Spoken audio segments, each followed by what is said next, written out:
The morning in St. Mary Mead began with the kind of tranquillity that made one forget, almost cruelly, that darkness could exist anywhere in the village. Birds flitted between the garden hedges of neatly kept cottages, and the faint aroma of freshly baked bread drifted from Mrs. Oliver's bakery. Yet, in the heart of the village, within the immaculate walls of Fairbank House, a quiet horror had just been discovered, a horror that seemed almost absurd in its sheer incongruity. Mrs. Harriet Dunlop, a woman of formidable neatness and notorious punctuality, had come upon the body. She had been arranging the small sitting-room for her afternoon tea when she noticed Mr. Leonard Haworth lying across the oriental rug, his face pale, his eyes fixed on some distant point of nothingness. There were no signs of forced entry, no struggle, and no weapon in sight. It was, by every measure, a crime that defied conventional reasoning. Inspector Craddock had arrived almost immediately after Mrs. Dunlop's trembling call. He was a methodical man, accustomed to rural peculiarities, but not impervious to their unsettling effects. Craddock surveyed the room with a sceptical eye. No footprints, no weapon, no open window, he muttered, pacing slowly. The windows were tightly locked. The front door bore the faintest scratch marks that might have been ornamental rather than practical. And yet, the body before him suggested a violence that had certainly not been natural. The only clue that offered any promise, or perhaps further misdirection, was a small, crumpled scrap of paper tucked under the victim's palm. On it, written in what appeared to be Leonard's hand, was a single enigmatic word, tulip. Inspector Craddock frowned, turning the scrap over in his fingers. Was it a note of explanation, a final message, or an utterly meaningless scrawl? In the absurdity of it, the word seemed more designed to confuse than illuminate, and yet, for all its simplicity, it hinted at a purpose that Craddock could not immediately discern. Miss Marple had arrived at Fairbank House shortly after Craddock's initial examination. She came quietly, with her habitual air of benign curiosity, carrying a knitting basket that seemed, to anyone watching, completely unrelated to a crime scene. She glanced at the body, then at the peculiar scrap of paper. "Tulip," she murmured to herself, fingers gently tracing the folds. Her eyes were sharp, noting not just the word but the way it had been folded, how the edges were slightly dampened from perhaps hurried handling. Even a minor detail could speak volumes, she thought. The room itself spoke a language of its own. The chairs were perfectly aligned, the cushions fluffed, as if nothing had disturbed the space, and yet there was a faint, almost imperceptible disturbance in the dust on the window-sill. A small window had been touched but not opened. There was a certain precision to the scene, a calculated calm that suggested the murderer was familiar with the domestic habits of the house, or that the event had not been a murder at all, but something far subtler and more devious. Craddock found the situation increasingly frustrating. He had searched for fingerprints, for footprints, for any sign of forced entry. Each investigation led only to dead ends. Even the servants could provide no useful information. They were meticulous in their accounts, offering alibis that checked out with the efficiency of a well-oiled village machine.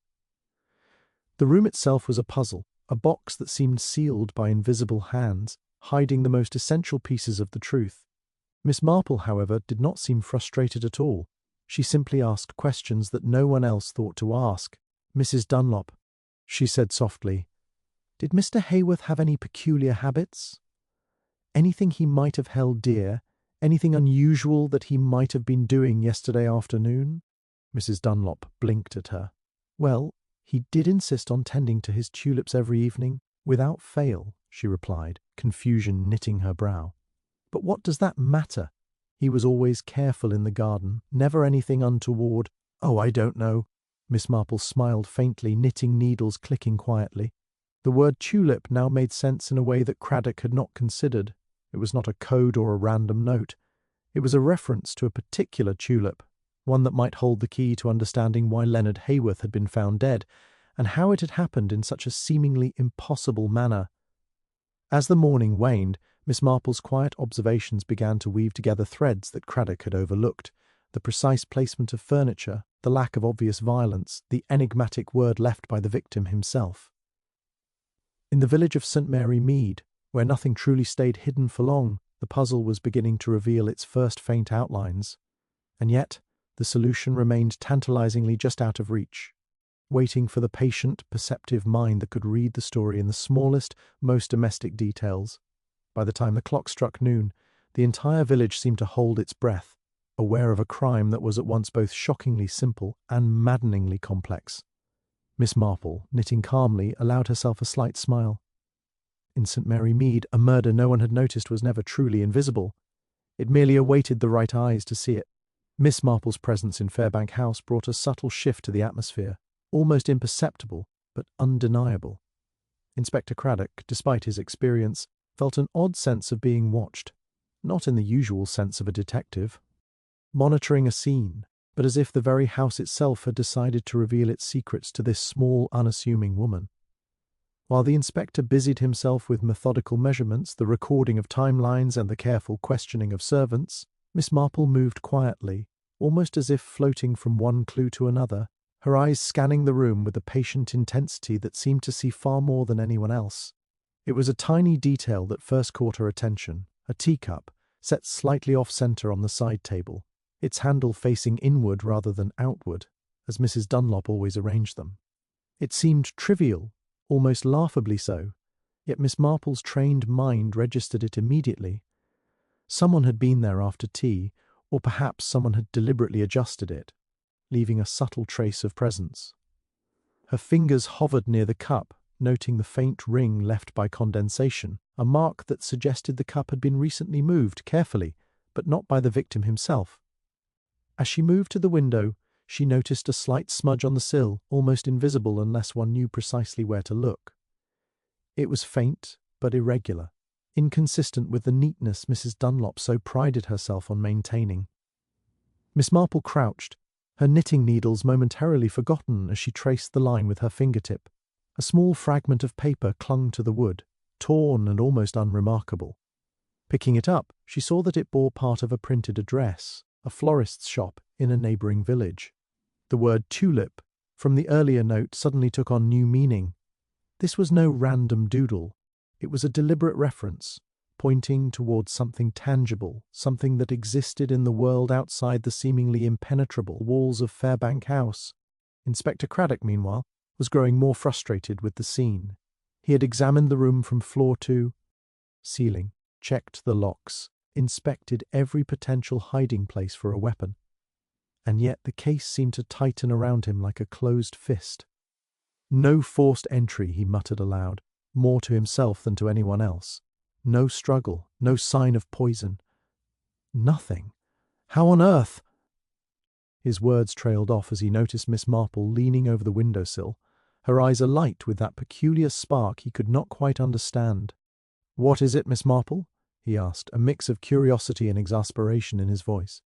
She did not look at him immediately, her attention absorbed entirely by the fragment of paper and the smudge that had revealed it.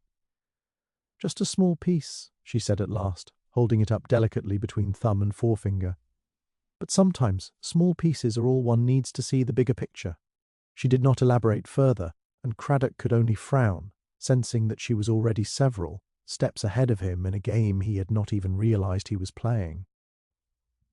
Then was the matter of the visitors and villagers who had come by in the hours since the discovery. They had offered their accounts dutifully, with practised civility, and Miss Marple observed them quietly, noting details that went unnoticed by the inspector. Mr. Pritchard, a local gardener, twiddled his hat nervously when asked if he had seen anything unusual yesterday afternoon. Mrs. Lemon, the housekeeper, kept glancing at the front door as if hoping someone or something might appear. Their gestures, minute and fleeting, told stories their words did not, and it was in these subtle reactions that Miss Marple saw the first flicker of deception. Not outright lies, perhaps, but an unease that suggested knowledge they did not wish to disclose. A small brass key lying on the floor near the fireplace drew her eye next. It was polished and ordinary, yet its presence was incongruous. Mrs. Dunlop insisted. She had never seen it before, yet the key seemed too deliberately placed to be accidental.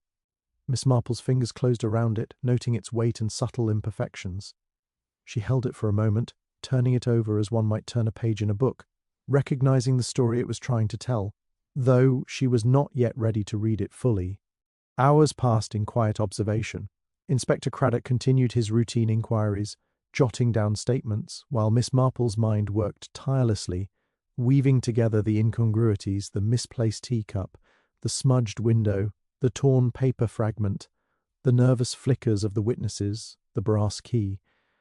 Each alone was trivial. Together, they began to hint at something far more deliberate, far more intricate than the inspector had assumed.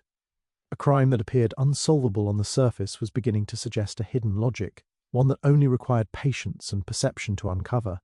By late afternoon, the first threads of the mystery were emerging from the shadows. Miss Marple, knitting in the corner, allowed herself a quiet, satisfied smile. Something about the tulips, the fragment, and the oddly placed key was telling her that Leonard Hayworth's death had not been the chaotic accident or simple murder that everyone feared. Someone had wanted it to appear so, but appearances, as she knew well, were often the first tool of a clever deception, and in St. Mary Mead, where small details spoke volumes, she had only just begun to listen. Miss Marple's keen observations soon turned outward, toward the people of Fairbank House, and the wider circle of those who had been in and around the property on the day of Leonard Hayworth's death. Inspector Craddock had begun his systematic questioning, relying on the straightforward technique of asking for alibis and statements.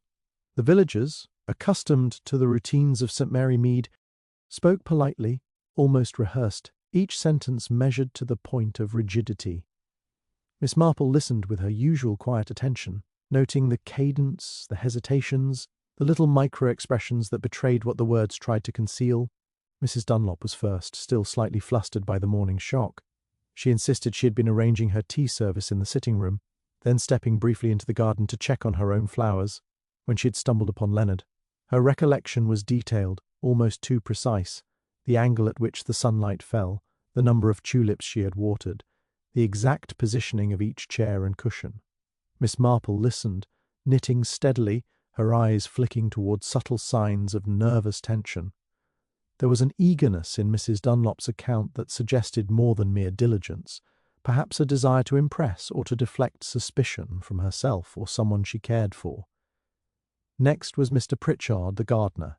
His account differed slightly, though he insisted he had been tending the hedges on the far side of the property and had not noticed anything unusual. Yet when pressed about the tulip beds near the house, he paused, glanced at the ground and muttered something about a missing sapling. Miss Marple's mind recorded this small inconsistency. If he had truly been occupied elsewhere, how could he have known about the absence of a plant? The subtle over-knowledge, the too-aware remark, suggested that he had been nearer than he claimed, or that he was playing a careful game of concealment. Then came Mrs. Lemon, the housekeeper, who was a woman of formidable organization. Her voice was steady, almost authoritative, yet her eyes darted toward the window every time she spoke of the front door and the visitors who had come and gone. She claimed that everything had been in order, that nothing was out of place. But her emphasis on perfection, I assure you, Inspector, every single item was exactly as it should be, rang slightly hollow in Miss Marple's ears. Such insistence often meant someone was trying to bury the truth under layers of reassurance. Even the minor figures, the postman, the baker, and a visiting neighbour who had been delivering a message, revealed tiny fissures in their stories. The postman remembered delivering a small package in the morning, but was unsure whether it had been addressed to Hayworth or Dunlop. The baker was certain he had seen Leonard in the shop, but could not place the time precisely. The neighbour recalled hearing voices, but insisted they were only speaking about mundane village matters. Miss Marple noted every hesitation, every contradiction, and the subtle ways in which people's eyes shifted when they thought no one was watching. The brass key and the note fragment she had found earlier returned to her thoughts. Each witness was, in some way, connected to these objects, or at least aware of their existence. And with every carefully constructed account, she could sense the quiet pressure of hidden motives, the desire to protect, to mislead, or even to capitalize on the confusion of the day. None of the witnesses lied outright, yet each seemed to hide just enough to obscure the whole truth. The pieces were scattered, but patterns were beginning to emerge for the patient observer. Miss Marple's attention was drawn to a curious exchange between Mr. Pritchard and Mrs. Lemon. When questioned about the missing tulip sapling, Mr. Pritchard hesitated, then glanced toward Mrs. Lemon, who quickly interjected, correcting his wording with an almost exaggerated precision. The two shared a fleeting look, brief enough to escape Craddock's notice but not Miss Marple's. It suggested coordination, a mutual understanding that certain facts needed to be controlled. The gardener's nervousness, the housekeeper's overcompensation. Together, they hinted at a secret that could change the course of the investigation entirely. Finally, Miss Marple herself asked gentle, almost innocuous questions that prompted reactions rather than answers. "Did anyone notice the tulips yesterday afternoon?" she inquired casually to the gathered household staff. Craddock raised an eyebrow, expecting a straightforward reply. Instead, a ripple of discomfort passed through the room. Some shrugged, others avoided her gaze, and one young maid spoke quickly, perhaps too quickly. I don't recall seeing anything unusual, ma'am." The emphasis, the stammering, revealed more than the denial itself. By late afternoon, the atmosphere had thickened with unspoken tension. Each witness and suspect had inadvertently revealed small fissures in their accounts, creating a web of half-truths and careful omissions. Miss Marple sat quietly in her chair, knitting needles still in hand, absorbing every detail. The picture remained incomplete, but the shapes were beginning to form, the careful orchestration of appearances, the hidden anxieties, and the small telling contradictions. In St. Mary Mead, where nothing ever stayed hidden for long, the voices of deception were speaking clearly to those who knew how to listen, and Miss Marple was listening intently, unravelling a tapestry that the police had yet to perceive. As the day wore on and the golden light of late afternoon filtered through the windows of Fairbank House, Miss Marple's mind worked quietly but relentlessly, threading together the strands of evidence and human behaviour she had observed. The statements from the witnesses, though polite and precise, had begun to reveal cracks in their careful facades. Each person had a reason, however subtle or convoluted, to be implicated, or at least to conceal something. And Miss RPLE set about untangling the complex web of motives that bound them all. There was Mrs. Dunlop, with her overzealous attention to domestic order and her eager readiness to present herself as the vigilant discoverer of the crime. On the surface she seemed an innocent, even virtuous figure, yet Miss Marple remembered the peculiar insistence with which she recounted every detail of the morning. It was almost as if she were attempting to establish her own alibi before any suspicion could fall upon her. Was it merely pride, or did it mask a more personal stake in Leonard Haworth's demise? Miss Marple could not yet say, but she filed the thought away. Mr. Pritchard, the gardener, was a subtler puzzle.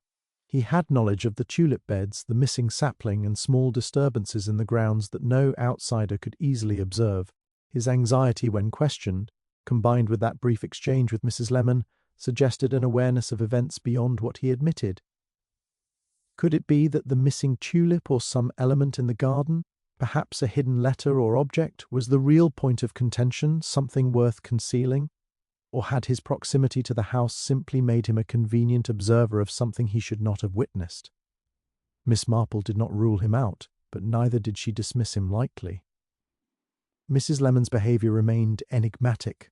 She wielded authority over the household, a quiet control that extended even to the movement of the servants. Her careful correction of Pritchard's words when he stumbled over the tulip sapling incident had been almost imperceptible, yet it spoke volumes to the attentive observer. Miss Marple considered the housekeeper's potential motives, a desire to protect her position, to shield someone she cared for, or even to obscure a minor wrongdoing that might have escalated unintentionally. Jealousy, pride, or fear, all could be, lurking behind her composed demeanour. Even the minor figures, those whose appearances seemed peripheral, contributed threads to the motive maze. The postman's uncertainty about the package he had delivered, the baker's vague recollection of Leonard's visit, the neighbour's claim of hearing only mundane conversations, each suggested that someone had taken care to manipulate what would be remembered or reported. Were these acts simply coincidence, or were they deliberate efforts to obscure a hidden intention? Miss Marple noted that even small manipulations could serve as powerful distractions when orchestrated carefully. The key, as Miss Marple began to perceive, was in the connections between people as much as in the objects themselves. The torn paper from the florist, the brass key, and the missing tulip were all tangible evidence. Yet their significance lay not only in what they represented materially, but in the human desires and fears tied to them. Leonard Haworth's death had not occurred in a vacuum. It had intersected with personal ambitions, unspoken resentments, and the quiet urgencies of everyday life that, in St. Mary Mead, were never as simple as they seemed. Miss Marple began to map these connections mentally: Mrs. Dunlop's eagerness, Pritchard's nervousness, Lemon's overcompensation, and even the peripheral figures' minor discrepancies all formed a lattice of subtle motives.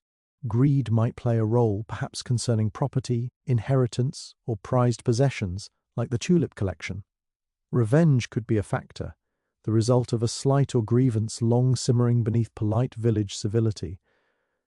Jealousy whispered behind careful smiles, and fear, the fear of discovery, of scandal, of losing reputation, wove its way through nearly every statement Miss Marple had heard.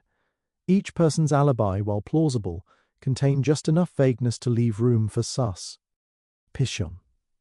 Inspector Craddock continued to pursue routine questions, growing increasingly frustrated as the investigation failed to resolve itself into a single, coherent narrative. Miss Marple, however, did not rush. She understood that motive, like a garden in full bloom, revealed itself slowly and sometimes deceptively. Patience and careful attention were required to recognize which flowers were real and which had been artfully arranged to mislead. By the early evening, the threads of human desire, subtle manipulation, and hidden tension had begun to coalesce into a pattern, though the full picture remained tantalizingly out of reach. Miss Marple, still seated with her knitting in hand, allowed herself a quiet, knowing smile. The motives, tangled and convoluted as they were, pointed unmistakably toward intention.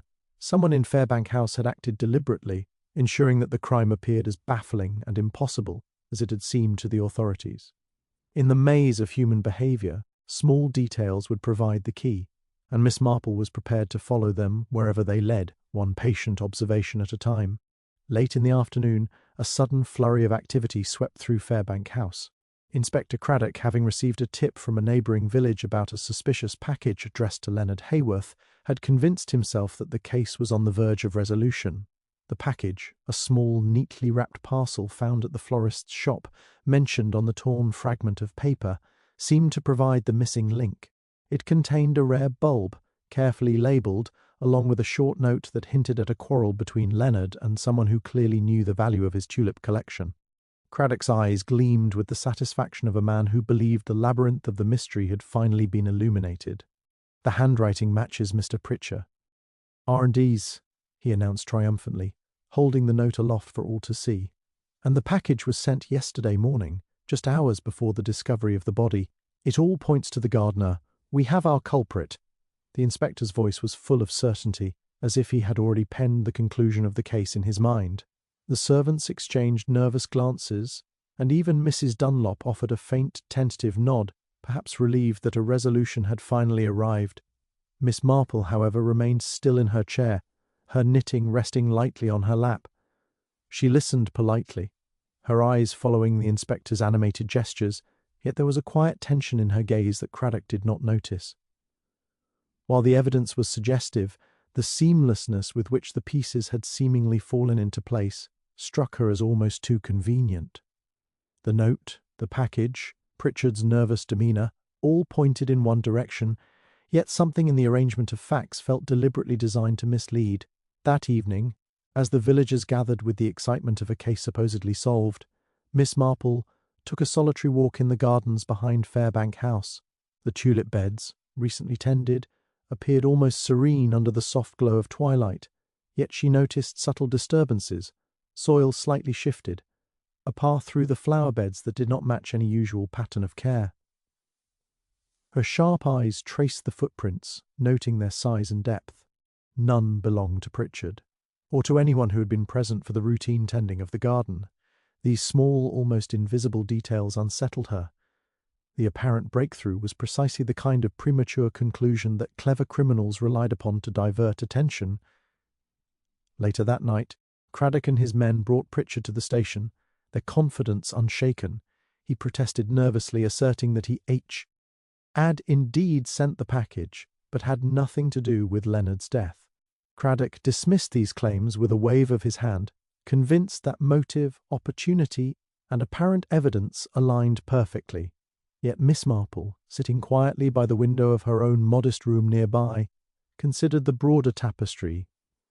Pritchard's involvement with the package was undeniable, but did that equate to murder?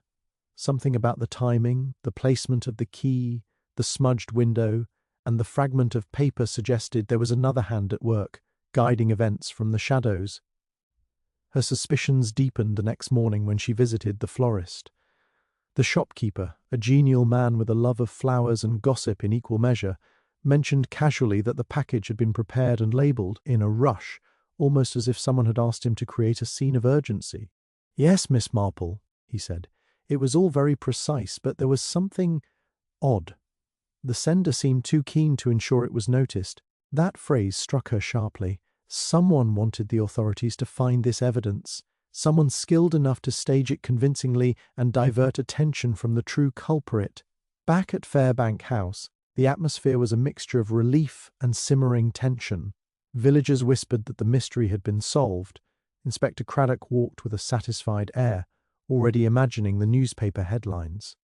Miss Marple, however, remained untroubled outwardly, though her mind worked steadily, piecing together the subtleties that others had overlooked. The gardener, nervous though he was, might have been a pawn rather than the player. The note, the package, even the missing tulip could all have been orchestrated to create the illusion of culpability. By mid-morning she had returned to the house, quietly reviewing the evidence once more. The brass key, the teacup, the smudged WUI, endow, the fragment of paper, all these had a coherence that the staged package could not explain. Someone in Fairbank House understood the intricacies of perception, how to manipulate appearances while remaining invisible. The real criminal had not yet struck openly, but Miss Marple sensed their presence like a shadow in the corner of a room, patient and observant, waiting for the perfect moment. While the inspector celebrated what he believed to be a solved case, Miss Marple's sharp mind traced the inconsistencies that no one else noticed.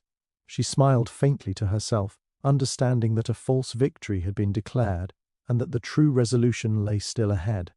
In St. Mary Mead, a cunning hand had played its part, but the final act, one she was quietly preparing to witness, would expose the truth in full, and the real culprit still hidden would find that even the subtlest deception could not withstand a mind as patient and discerning as hers.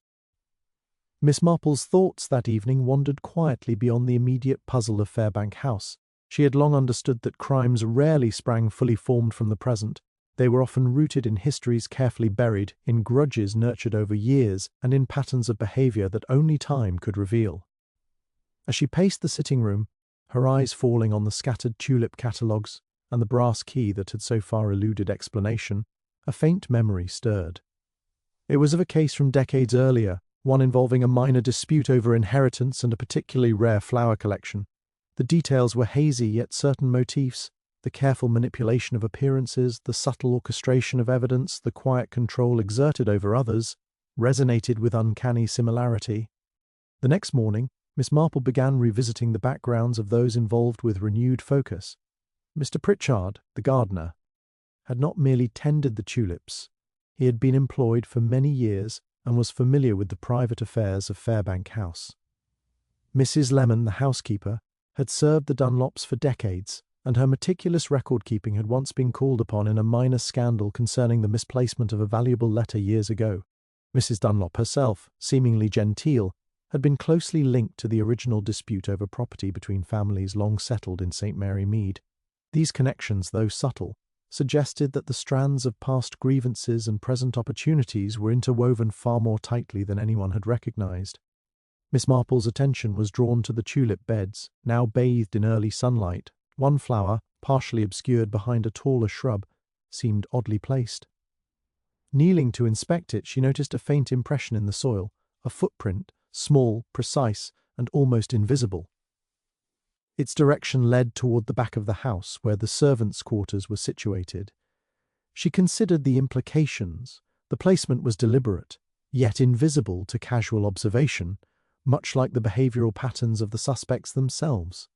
The footprint, she realized, could only belong to someone intimately familiar with the grounds, someone who had known not only where to tread unseen, but also which objects to manipulate for maximum effect. Turning once more to her notes, Miss Marple began mapping the relationships among the key figures. Pritchard and Mrs. Lemon had intersected long before Leonard Hayworth's arrival, their shared knowledge of family, histories and village disputes creating an unspoken bond. Mrs. Dunlop, though appearing detached, had indirect ties that gave her influence over minor details, knowledge that could be leveraged to guide suspicion or deflect attention. The old case, once dismissed as a minor village squabble, now ill, illuminated why small discrepancies in behaviour, the hesitation over the tulip, the nervous glance at the key, carried weight beyond what Inspector Craddock could perceive. Miss Marple also considered Leonard Hayworth himself. His role, seemingly that of an unsuspecting victim, was more complicated in hindsight. He had recently acquired the tulip collection and had been engaged in discreet transactions with local gardeners and collectors, a detail noted only in passing by a florist who remembered a quiet exchange months ago. That acquisition, though profitable, may have stirred lingering resentments from the past, resentments that no one in the present wished to acknowledge openly. It became clear that the murder could not be understood as a single act of immediate anger or opportunity.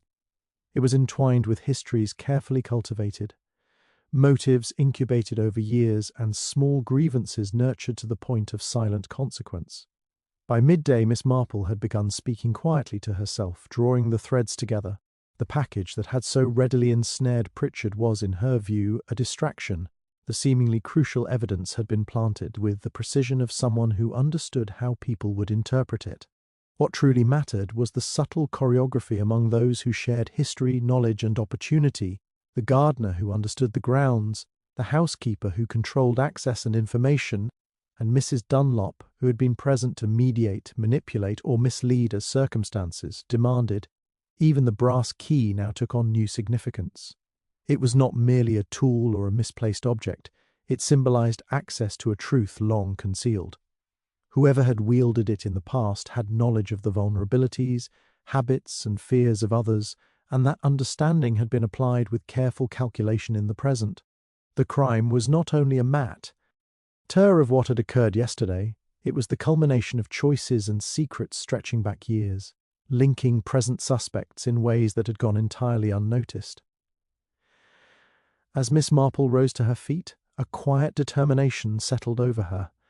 The past had spoken, revealing connections and motives invisible to those who only glanced at the surface. The threads of history had illuminated the shadows in the present, and she understood now that the true criminal was not merely acting on impulse or greed.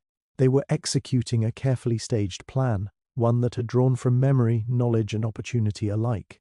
In St. Mary Mead, where time seemed to preserve both secrets and petty rivalries with equal devotion, the past was never truly gone, and Miss Marple intended to follow its whisper to the ultimate truth. Miss Marple returned to Fairbank House with the soft determination of someone who already carried a quiet theory in her mind. The room still smelled faintly of lilies and freshly cut tulips, and the afternoon sun cast long shadows across the polished floorboards, while Inspector Craddock reviewed his notes with the satisfaction of a man certain he had solved the case. Miss Marple's attention focused on the human details that the inspector often overlooked, the subtle micro-expressions, the hesitant gestures, the rhythm of speech that revealed more than the words themselves. She had learned long ago that people sometimes betrayed themselves in ways that even the most diligent investigation could not anticipate. Her plan was simple yet unconventional.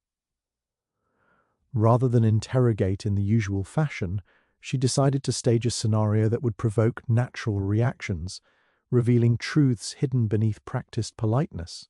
She arranged for the household staff, along with Mrs. Dunlop, Mrs. Lemon, and Mr. Pritchard, to gather in the sitting room, ostensibly to review the D.A.'s events, while she prepared a small, deliberate deception of her own.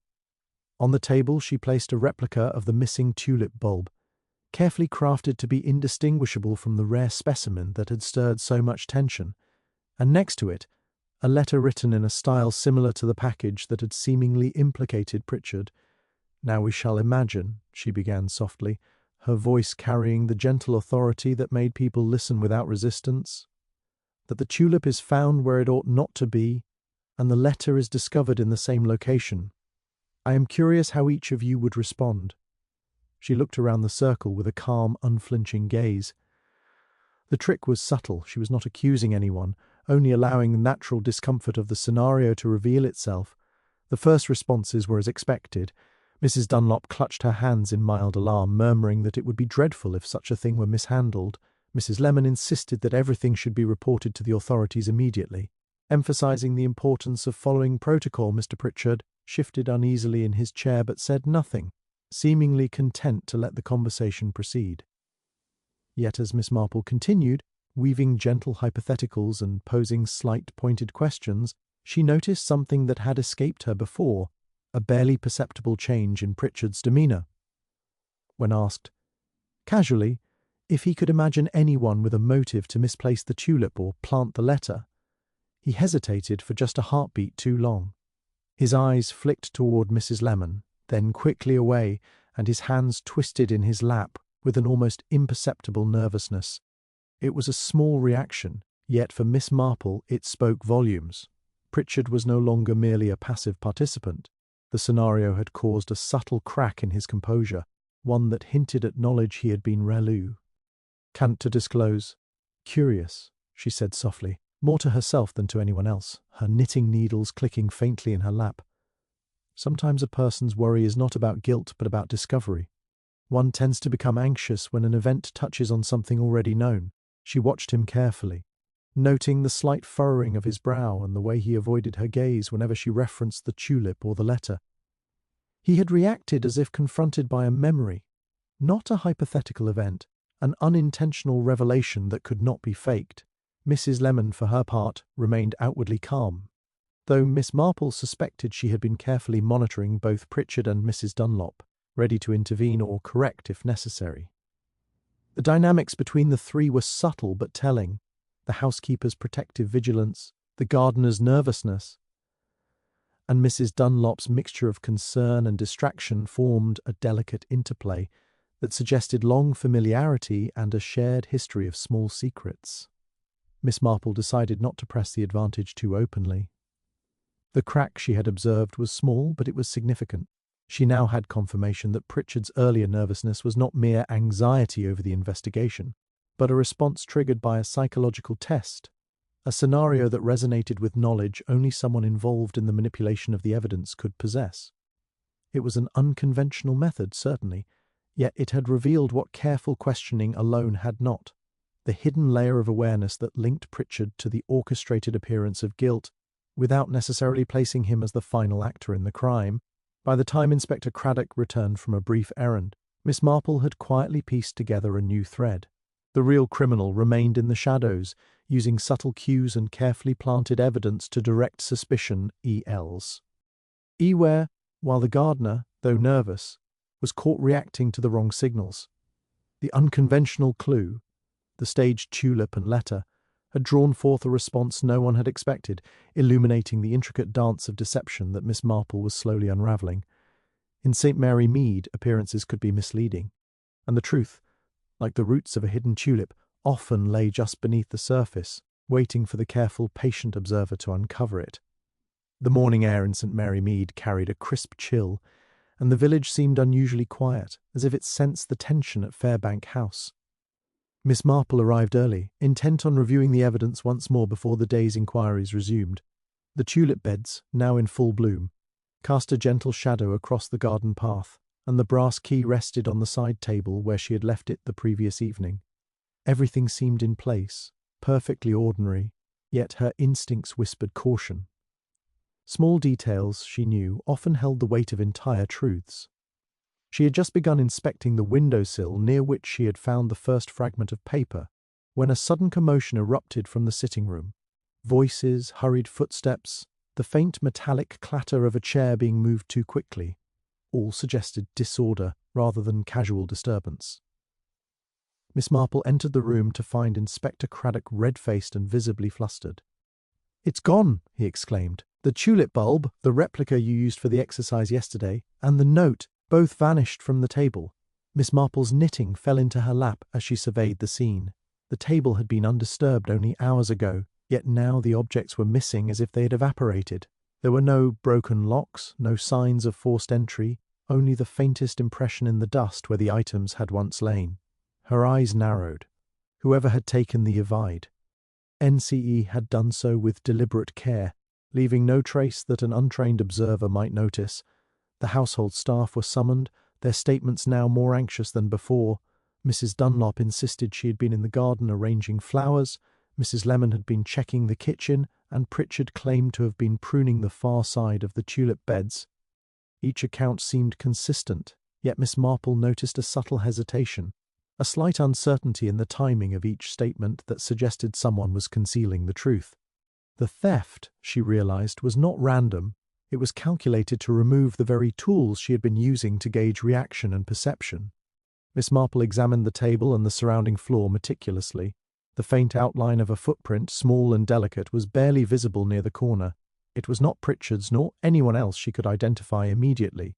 Whoever had taken the evidence was careful, but their need to act quickly, perhaps before her unconventional test revealed too much, had left just enough trace for an attentive eye. It was a subtle, almost imperceptible clue, yet in Miss Marple's hands even the smallest imperfection could illuminate a hidden hand. The theft had immediate repercussions. Craddock, eager to appear decisive, wanted to double down on Pritchard's apparent guilt, but Miss Marple intervened quietly.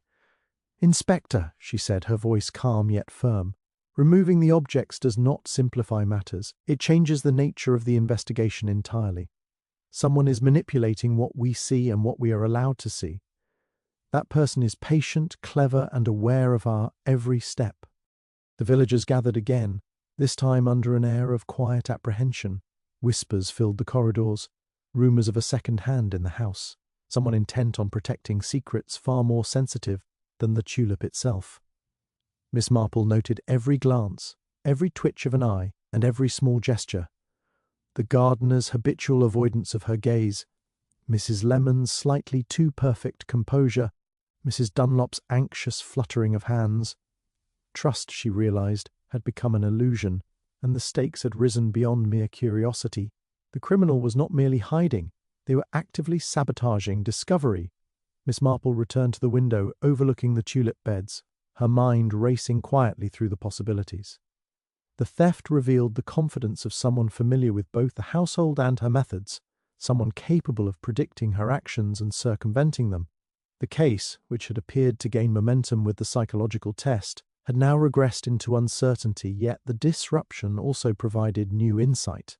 A clever criminal would act only when necessary, suggesting that each of the previous behaviors, the hesitations and careful manipulations, were deliberate parts of a larger pattern.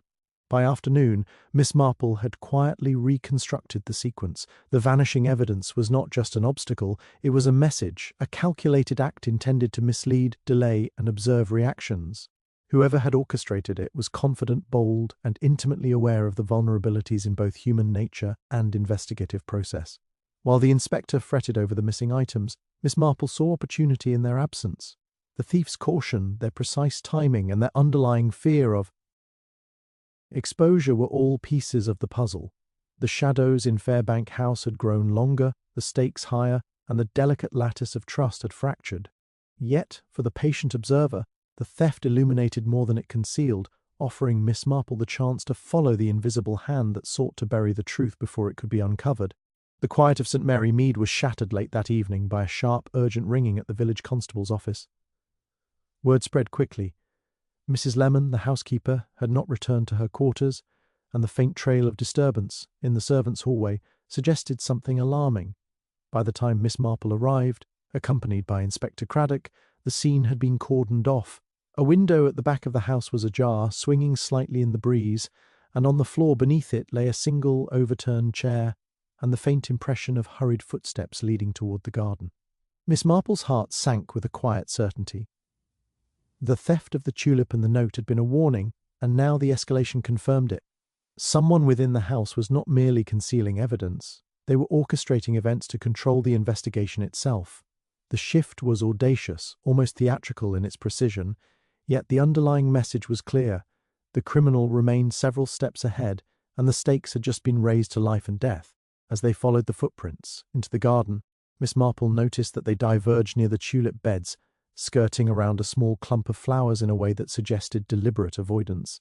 She crouched, examining the soil carefully, noting the size, depth, and pressure of the impressions.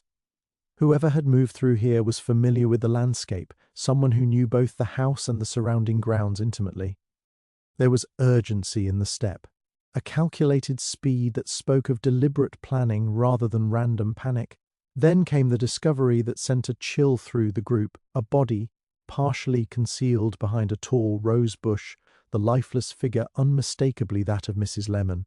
She had been struck, violently and quickly, the injury precise, almost surgical in its efficiency. Panic rippled through the servants who had accompanied them, and Inspector Craddock's usual composure faltered. Miss Marple, however, remained still, her mind racing. The act was not impulsive. It was designed to intimidate, to silence, and to manipulate the investigation by creating fear. She surveyed the scene with the care of someone unravelling a puzzle. The angle of the body, the lack of struggle, the absence of any defensive signs, all pointed toward a calculated attack, one executed by a person who expected to leave no trace. And yet, the footprints in the soil betrayed a crucial truth. The assailant had made a deliberate error, just enough to leave a clue for the observant eye. It was subtle, almost invisible, but Miss Marple noted it immediately, a faint drag in the impression of one foot, a slight irregularity that hinted at a limp, perhaps the result of an old injury or habitual favouring of one leg. Inspector Craddock was quick to blame Pritchard, assuming that the escalation must be connected to the earlier suspicion surrounding the gardener. Yet Miss Marple considered the broader picture. Pritchard, though nervous and anxious during previous encounters, had no motive for murder beyond the planted tulip and letter, which she now suspected had been used precisely to focus attention elsewhere. The real perpetrator had orchestrated a second act, both a crime and a misdirection, to reinforce the false narrative and to destabilize the investigators. She directed the villagers to remain calm, her voice carrying the quiet authority that made even the most anxious pause and listen. "We must remember," she said, "that panic is precisely what the criminal desires. Every hurried step, every misplaced accusation, only serves their purpose. Observe carefully, and do not disturb anything unnecessarily." Miss Marple retraced the steps leading from the rosebush, piecing together a path that suggested the assailant had exited through the back gate, yet with an attention to detail that implied they could easily return unseen. It was a game now, a challenge laid before those who would solve the crime. The criminal was not only clever but patient, orchestrating events with the precision of someone who had anticipated every routine, every reaction, and every investigative move. By the time night fully fell, the village had quieted, but the tension remained palpable. Miss Marple sat quietly in the house, knitting needles in hand, considering the implications of the day's grim events. The theft of evidence had been a warning. The attack on Mrs. Lemon was a clear escalation. The investigation could no longer proceed as before. It was no longer merely about solving a past crime, but about anticipating the next move, predicting the hidden patterns, and preventing further harm. In St. Mary Mead, the shadows had deepened, the stakes had risen, and the clever hand that had orchestrated these events was still at large, watching, waiting and remaining several steps ahead of those who sought to unmask it. The morning after Mrs. Lemon's attack brought a heavy, oppressive silence to Fairbank House. Villagers spoke in hushed tones, the servants moved cautiously, and Inspector Craddock appeared increasingly irritable, frustrated by the sudden escalation that had undermined his previously confident assumptions. Miss Marple, however, remained composed, quietly reviewing her mental notes as she moved from room to room, her eyes sweeping over familiar objects with renewed attention. In her experience, chaos often concealed the most telling truths, and it was in the mundane, overlooked details that patterns emerged. Her gaze fell again upon the brass key she had discovered days earlier. It had been unremarkable at first, merely a curiosity, yet something about its placement, slightly off-centre on the side table, and the faint smudge of dust around it, had never fully settled in her mind. She picked it up, turning it over between her fingers, and recalled the small footprints she had observed in the garden, the drag, the irregular pressure of one foot.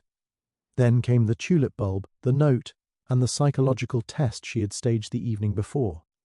Each, in isolation, had seemed trivial, but together they began to form a sequence, a rhythm of deliberate action and reaction. Miss Marple remembered a comment Mrs. Dunlop had made almost casually during one of the earlier interviews. "I do try to keep everything in its proper place," she had said, "but sometimes one forgets, doesn't one?" At the time, it had seemed like a minor, almost perfunctory remark. Now, in light of the second incident, it took on new weight. The phrasing, the choice of words, suggested both familiarity with the household's routines and a subtle acknowledgement of deviations from those routines. That small linguistic slip aligned perfectly with the trajectory of events: the stolen tulip, the planted note, the strategic disappearance of Mrs. Lemon from her quarters. Miss Marple moved to the sitting room, noting the arrangement of the furniture and objects as she had dozens of times before. Then she paused. The teacup that had first caught her attention, the one slightly off-centre, suddenly seemed more significant. It was not merely a misplaced item, it was part of a chain of signals, a quiet marker left by someone who understood how minor changes could attract, mislead, or divert attention. The key, the cup, the note, and the footprints were all interconnected, each element a deliberate piece of choreography designed to manipulate perception. Her eyes shifted to Mr. Pritchard, who had been hovering near the garden doorway, nervously adjusting his gloves. He had been implicated earlier through the staged evidence, yet Miss Marple realized that his behavior, though anxious, did not fully align with the severity of the second crime. His nervous glances, the hesitation in his speech, the subtle avoidance of certain topics, all now fit into a broader pattern that suggested he was responding to cues rather than orchestrating events himself. He was part of the rhythm, but not the composer. The breakthrough came when Miss Marple revisited the window near which Mrs. Lemon had been found. There, faint yet discernible, were the marks of the assailant's passage. A slight smudge on the sill, a subtle disturbance in the garden soil below, the very same irregular footprints she had noted previously. It was the combination, the repetition of a specific, almost imperceptible pattern, that revealed the orchestrator's method. Each act, each coincidence had been calculated to manipulate suspicion, to provoke reactions, and to maintain control over the unfolding investigation. As she traced the sequence mentally, the identities of those most involved in the household fell into place.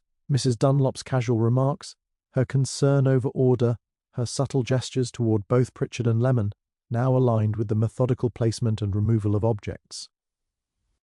Mrs. Lemon's oversight, Pritchard's nervous compliance, and the timing of events all contributed to a repeating cycle, a rhythm designed to distract, delay, and manipulate.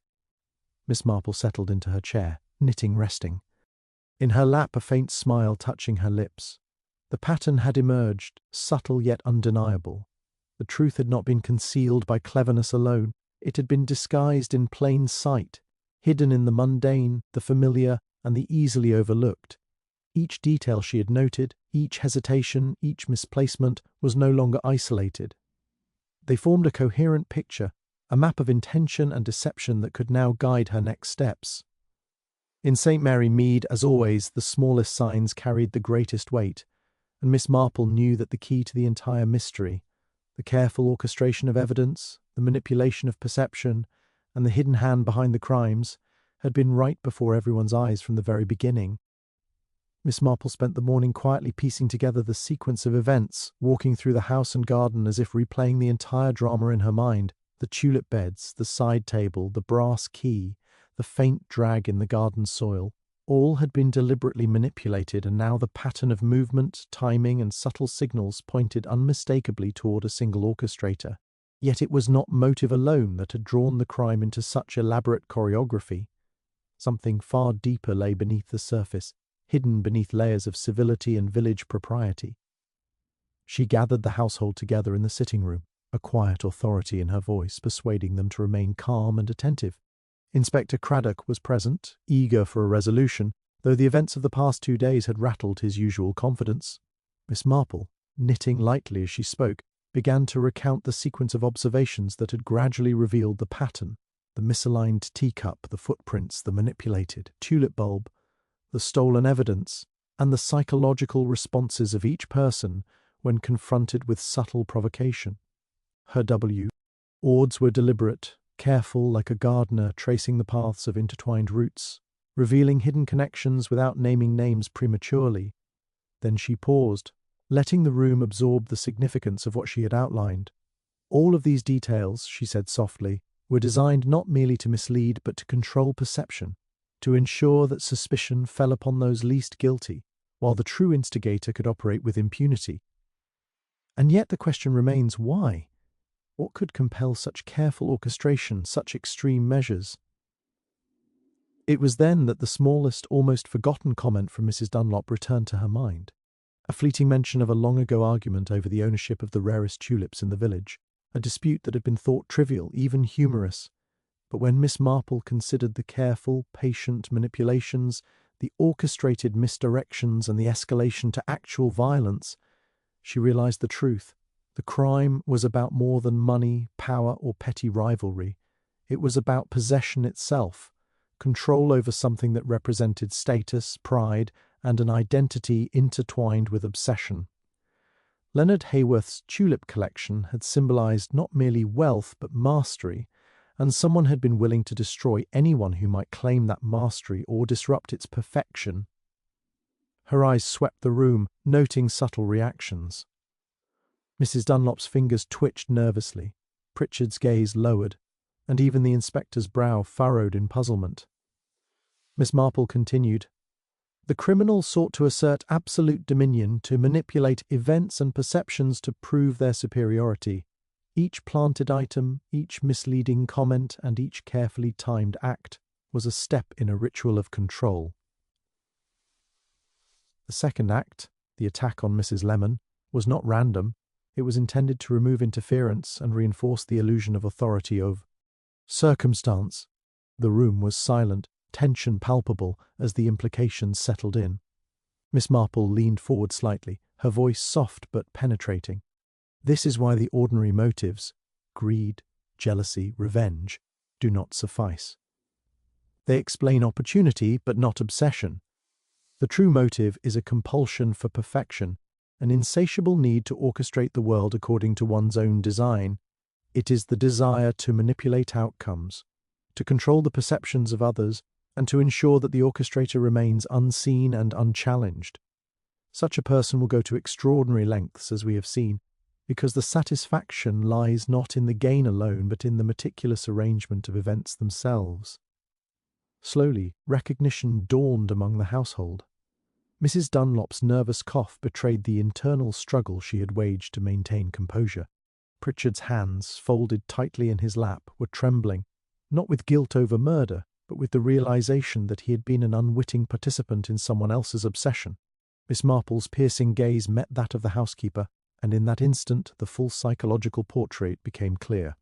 The meticulous planning, the manipulation of evidence, the orchestrated distractions, all were expressions of a mind driven by compulsion rather than conventional motives. The revelation was shocking not because it was criminal, but because it exposed the extremity of human obsession, the lengths to which someone might go when desire for control eclipses conscience. Miss Marple's voice, calm yet resolute, concluded the exposition. "We are not merely dealing with theft, deception, or even murder for personal gain. We are confronting a personality for whom the act of arranging, controlling, and manipulating is itself the goal. Only by understanding that compulsion can we anticipate the next step, prevent further harm, and restore order to this household." In the heavy silence that followed, the gravity of the hidden motive settled like a shadow across the room. The crime had been far more intricate than anyone had imagined, but for Miss Marple, the path forward was now illuminated. Understanding the psychology behind the actions offered not only clarity, but also the means to act decisively, for in St. Mary Mead, patience, observation, and insight were always the greatest weapons against even the most obsessive of minds. Miss Marple spent the remainder of the afternoon arranging the final elements of her plan with quiet precision.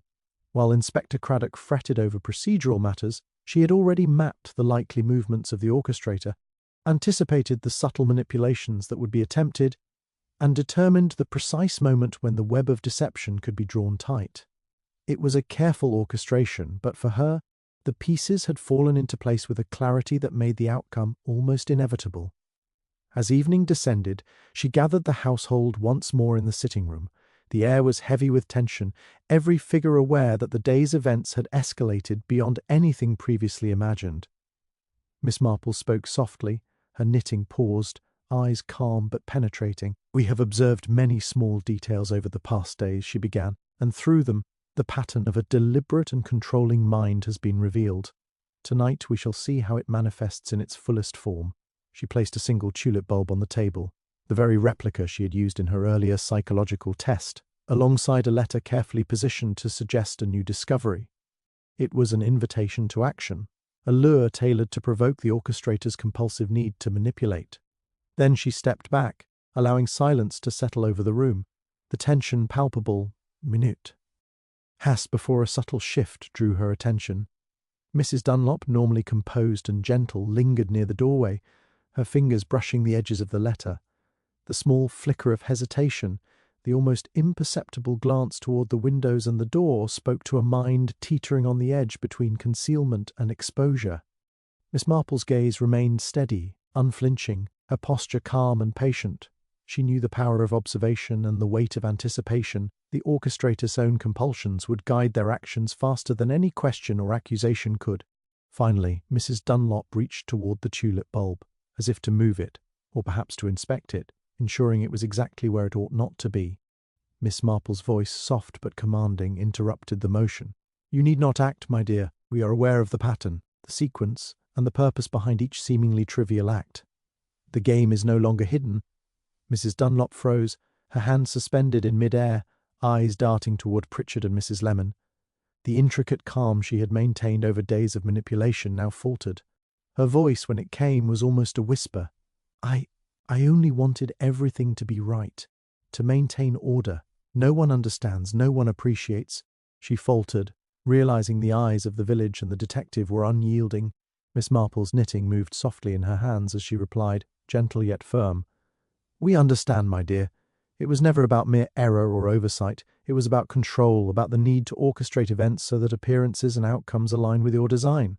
That need drove the manipulations, the misdirection, and even the violence. Yet all these pieces, laid out over days, reveal a truth that cannot be concealed." For a moment Mrs. Dunlop's composure cracked fully. The confession spilled out, halting and disjointed at first. Then, with a rising urgency, she recounted the careful placement of the tulip and note, the orchestration of reactions, and even the unintentional escalation that had led to Mrs. Lemon's attack. Her voice trembled with both fear and relief, as though the act of revealing the depth of her compulsions lifted a weight she had long carried in silence.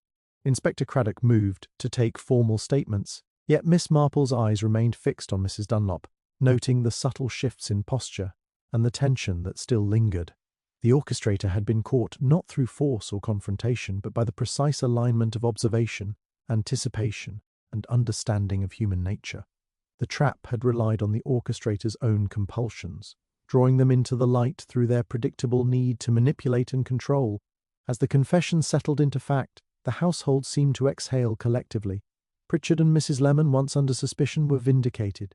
The tulip beds, the brass key, the footprints, and even the seemingly trivial items that had sparked suspicion, all were understood in the context of a mind obsessed with order and mastery. Miss Marple rose from her chair, quietly satisfied. The tension, once taut and electrifying, had dissipated, leaving clarity and resolution in its wake. St. Mary Mead, ever serene on the surface, had been a stage for subtle obsession and meticulous crime. Yet through patient observation, understanding of human psychology, and careful orchestration of events, Miss Marple had guided the truth into the open. The villain had confessed, the web of manipulation untangled, and in the gentle glow of the evening, the village once again seemed its calm, orderly self, though those who had witnessed the depths of human compulsion would not soon forget the lesson learned about the quiet power of observation and the intricacies of human mind. The evening settled over St. Mary Mead, with a calm that seemed almost unnatural after the tension of the past days. Miss Marple had retired to her room briefly, her knitting resuming its gentle rhythm while Inspector Craddock prepared the formal paperwork to close the case. Mrs. Dunlop sat quietly in the sitting-room, subdued yet relieved, having confessed and offered her full account of the manipulations and orchestrations that had ensnared the household. It seemed the mystery had finally reached its conclusion, yet Miss Marple, ever attentive to the subtleties that others overlooked, felt a faint, nagging unease. Something in the sequence of events, the minor inconsistencies in timing, and the unusual precision with which certain evidence had been manipulated, still did not sit comfortably. It was not that Mrs. Dunlop had lied, but rather that the confession, though revealing, left certain threads dangling, threads that suggested a deeper, perhaps more elusive hand at work. As she reviewed her mental map of the events, she recalled the earliest moments of the investigation. The odd fragment of paper, the brass key slightly out of place, the first tulip bulb, and the way Mrs. Lemon had reacted to minor disruptions long before the stage test. A subtle pattern began to emerge in her mind, connecting those small, seemingly trivial details in a way that had not been fully explained. There was a sophistication to the manipulations that seemed beyond what Mrs. Dunlop, despite her compulsions, could execute alone. The breakthrough came when she revisited the garden, retracing the footprints and noting the faint drag that had initially seemed a minor irregularity. The trajectory of the footprints suggested careful planning, yes, but also a secondary presence, someone who had moved through the grounds unseen, yet whose movements had subtly guided the sequence of events without drawing attention. Miss Marple's eyes fell upon the window latch near which the first disturbance had been noted. The smudge there, faint but deliberate, was not Mrs. Dunlop's doing. It bore the precision and knowledge of someone accustomed to observation, someone who understood both the household and the investigative process intimately. Her mind raced as she reviewed each character's behaviour in turn. Pritchard had been anxious, yet innocent. Mrs. Lemon, though a target, had provided honest testimony. The confession accounted for the misdirection, yet could not explain the meticulous staging that had preceded and accompanied the acts. And then she saw it, the smallest, almost imperceptible sign that had gone unnoticed, a folded corner of one of Leonard Haworth's ledgers, creased and tucked behind a vase in the sitting-room. The ledger contained records of rare acquisitions and, more importantly, notes on those who had access to or interest in them. The handwriting did not match Mrs. Dunlop's. It matched a name that had been lingering on the periphery of the investigation all along. Mrs. Dunlop's distant cousin, Beatrice Farrow, a quiet, unassuming presence in St. Mary Mead who had been visiting occasionally and had been mentioned only in passing by Mrs. Dunlop. Miss Marple's pulse quickened subtly, not with fear, but with anticipation. Beatrice's visitations had coincided with the timing of the earliest disturbances, the misplaced tulip, the carefully planted note, and even the theft of the staged evidence. She had observed without overt interference, letting the compulsions of Mrs. Dunlop dictate actions while quietly steering events to suit her own ends. Each step of the orchestration had carried the hallmark of a mind practiced in subtlety and patient control. Without alerting the household immediately, Miss Marple sent a discreet message request in. Beatrice's presence under the pretense of a village matter. Within the hour, the young woman arrived, composed and polite, yet with a faint tension about her movements. Miss Marple, knitting resting calmly on her lap, addressed her gently, noting the slightest falter in her composure when the tulip bulb and the brass key were mentioned. "Beatrice," Miss Marple said softly, "you have been most helpful in guiding events, though perhaps unconsciously, so by allowing certain compulsions to play out. Yet there is a subtle hand that has influenced the sequence beyond mere observation, and it belongs to you. Would you care to explain?" Beatrice's eyes widened, the mask of composure slipping for just an instant. A flush crept across her cheeks as she realized the extent to which her quiet manipulations had been noted, her intricate influence detected. The confession that followed was hesitant at first, then steady as the web of planning she had enacted was laid bare. The true mastermind had remained unseen precisely because she had relied on others' compulsions to carry out visible acts, leaving herself in the shadows while still controlling outcomes. Miss Marple listened, calm and unperturbed, as the final revelation unfolded. The complexity, the subtlety, and the patient orchestration that had baffled everyone, including the inspector, were now fully explained. It was a final twist indeed, one that tested not only the skill of observation but the patience and understanding of human psychology. St. Mary Mead had revealed yet another layer of human cunning, and through it all, Miss Marple's steady, perceptive mind had seen through the shadows to illuminate the ultimate truth, restoring order while exposing the final hidden hand behind the chaos. The morning sun streamed gently through the lace curtains of Fairbank House, casting a soft glow over the household that had been so deeply unsettled in recent days. The air was quieter now, but the tension lingered, a residual echo of the deception, manipulation, and violence that had transpired. Miss Marple, calm and composed as ever, moved quietly among the rooms, her knitting resting briefly in her lap as she considered the final threads of the case. Inspector Craddock had taken Beatrice Farrow into custody, her confession complete but tempered by a nervous composure that suggested more pride than remorse. Yet even with the apparent resolution, Miss Marple could not ignore a subtle unease. There were layers in the orchestrations that, while now revealed, had relied on human behaviour so predictably that the slightest deviation could have unravelled the entire web. In other words, while the truth had been exposed, the human psychology that enabled it remained a fragile, complex force. Miss Marple gathered the household together once more. Her voice, gentle yet commanding, invited attention. "We have observed the events unfold, seen the manipulations, and heard the confessions. Yet it is worth recounting for clarity the series of small details that brought the truth into light, details that might have seemed insignificant to those focused only on the more dramatic moments." She began, slowly and deliberately, to recount the trail of clues, the brass key slightly out of place, the misaligned teacup, the careful drag of footprints in the garden, and the irregular timing of various actions that had initially seemed coincidental. Each item, she explained, had been a signpost pointing toward the subtle hand guiding events from behind the scenes.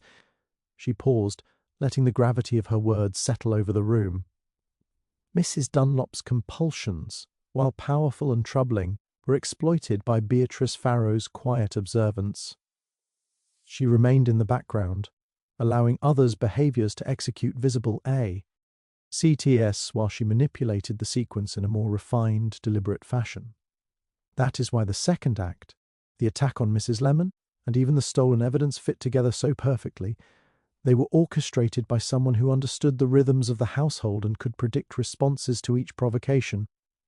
Inspector Craddock nodded, taking careful notes, yet Miss Marple sensed the subtle frustration in his eyes. It was never enough to simply apprehend the visible actor. The mastery lay in understanding the hidden influences that had shaped every event. Miss Marple continued, describing the psychological test with the tulip and note, the responses it had provoked, and how the final revelation of Beatrice's manipulations had only become evident once the pattern was considered in its entirety.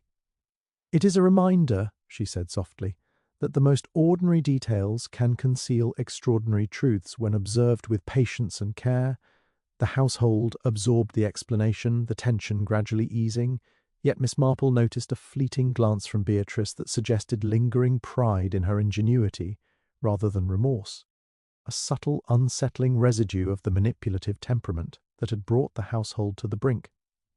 Justice had been served in terms of law, yet in the quiet corners of the house, one could not help but sense the shadow of ambition and cunning that had orchestrated the chaos. Later, as the inspector prepared to leave, Miss Marple lingered in the garden, examining the tulip beds one last time. The flowers were in full bloom, serene and unaffected by the human machinations around them. She reflected on how easily human nature could be predicted, yet how even the cleverest manipulator could falter under observation guided by understanding and subtle reasoning. The final twist had been in the human element itself, the interactions, the small compulsions, the predictable responses that, when read correctly, revealed a truth far deeper than simple motive. As she turned back toward the house, her knitting resumed, Miss Marple allowed herself a small, knowing smile. The mystery was concluded, the orchestrator in custody, and the chain of events fully unravelled. Yet in the quiet of St. Mary Mead, where every garden path and window-sill could carry a secret, she knew that human nature had its own unpredictable rhythms. The crime had been complex, but the resolution had proven once again that careful observation, patience, and insight could illuminate even the most intricate manipulations. Justice had been delivered, but the echo of human cunning, subtle, intelligent, and elusive, remained, a quiet reminder that in a world of ordinary appearances, extraordinary truths waited patiently to be discovered. The sun had dipped low over St. Mary Mead, casting a warm golden glow across the village. Yet even as the day's events seemed resolved, Miss Marple felt the familiar tug of unfinished threads. The household had settled into a cautious calm. Beatrice Farrow had been taken into formal custody, Mrs. Dunlop and Pritchard resumed their duties with subdued relief, and Inspector Craddock was finalising his reports. Everything outwardly suggested closure, yet Miss Marple knew that mysteries, especially those born of human obsession and subtle manipulation, rarely ended so neatly. As she walked through the garden, the tulips swaying gently in the evening breeze, her eyes lingered on the brass key, now returned to its place on the side table. The key, seemingly mundane, had been one of the earliest indicators of intrusion and orchestration. Yet there was something about it, a subtle scratch along the edge she had not noticed before, almost invisible unless one observed carefully. It was a mark that suggested the key had been handled differently at some point, perhaps taken, perhaps misused, but how and by whom remained a faint question mark in her mind. She paused near the rose bushes where Mrs. Lemon had been attacked, the petals glistening with the last remnants of dew. The incident had been violent, precise, and terrifying, yet in its aftermath it had revealed patterns and motives that others had overlooked. Still, Miss Marple could not shake the feeling that something had been left unspoken, some nuance of timing or interaction that hinted at an additional layer yet to be discovered. The orchestrator had been revealed, but the orchestrator's network, influence, and subtle guidance had been so quietly executed that tiny ripples of doubt lingered like shadows at the edges of the garden paths. Her gaze fell upon a folded scrap of paper tucked beneath a small flower pot near the kitchen window. It was faint, easily overlooked, and yet its placement seemed deliberate, almost teasing. She retrieved it gently, careful not to disturb the soil, and read the brief, cryptic message, a single line, written in neat, almost formal handwriting. "Not all shadows are gone." The words sent a chill through her, not of fear, but of intrigue. Whoever had left this note had been aware of the exposure, yet had left a subtle message suggesting that the intricacies of the plot extended beyond the confines of the household. Perhaps it was a warning, perhaps a reminder of unfinished business, but it was unmistakably intentional. Miss Marple tucked the note into her pocket and continued her walk, her mind quietly assembling possibilities. A minor neighbourly quarrel, an overlooked visitor, or a carefully concealed grudge. Any of these could link to the cryptic message. It was a puzzle, not of immediate urgency, yet one that promised to unfold in its own time, as mysteries often did in St. Mary Mead. The village, its elf, serene and unassuming, had proven fertile ground for human complexity, where small gestures and minor obsessions could escalate into events that, on the surface, seemed inconsequential, but beneath carried profound consequences. As she reached the edge of the garden and gazed toward the village beyond, Miss Marple felt that familiar thrill, the quiet anticipation of another mystery waiting just beyond sight.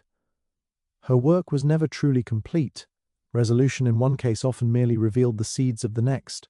She smiled softly, aware that the human mind, with its subtle compulsions, hidden motives, and unpredictable ingenuity, always left traces for those patient enough to observe. Even as the household inside settled into its evening routines, she felt the pulse of unanswered questions beneath the calm, a slight misplacement of an object, a hesitation in a neighbour's voice, the delicate pattern of footsteps worn into the garden soil.